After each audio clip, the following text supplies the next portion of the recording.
Para makatulong sa pagresolba sa suliranin ng basura sa Baguio City, isang tindahan ang nagtataguyod ng sustainable practices. Sinusuportahan din nito ang solid waste management programs ng lungsod. May report si PIA-BSU intern Abigail Refuerzo. Habang patuloy na pinapalakas ng Baguio City ang mga programa para sa maayos na solid waste management, may small business na ang aktibong nakikisa sa layuning ito. Isa na rito ang Tingi Station na nagtataguyod ng paggamit ng sariling lalagyan bilang alternatibong paraan upang mabawasan ang single-use plastics at mahikayat ang responsableng pagkonsumo.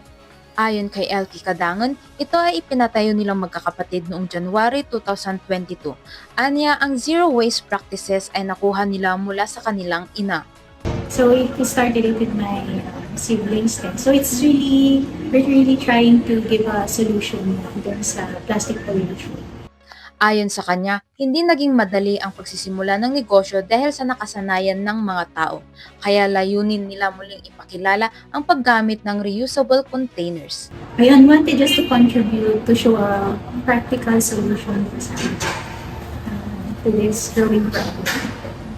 Ang kalaban kasi dito talaga yung nakasanayan, the convenience. So, kung nag-start kami, talagang mababa yung dadaan ng convenience.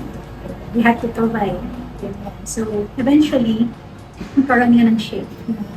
Unti-unti, nasasanay na sila na magdala ng sarili. Mabibili rito ang mga produkto tulad ng herbs and spices, loose leaf tea, nuts and snack, personal care, pet treats, eco-friendly alternatives at iba pa. Ayon naman sa mga mamimili, may dalang benepisyo pang ekonomiya at pangkalikasan ang ganitong klase ng negosyo. Ito kasi, advocate din kasi ako ng zero waste. At volunteers kami ng zero waste Baguio, including sila.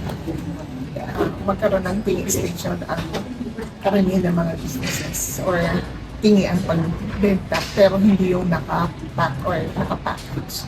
Dapat yung parang ganito na you can use recyclable containers or brown paper bags, not plastics. 101% na important. Because we look at the environment, it's actually getting degraded. So, para ma-sustain natin ang isang livable na environment, kailangan mag-adapt tayo ng mga mechanisms or ng mga practices that would lessen yung waste. Siyempre, yung Tingi Station, parang yung mga source nila ng mga products nila is galing sa mga local.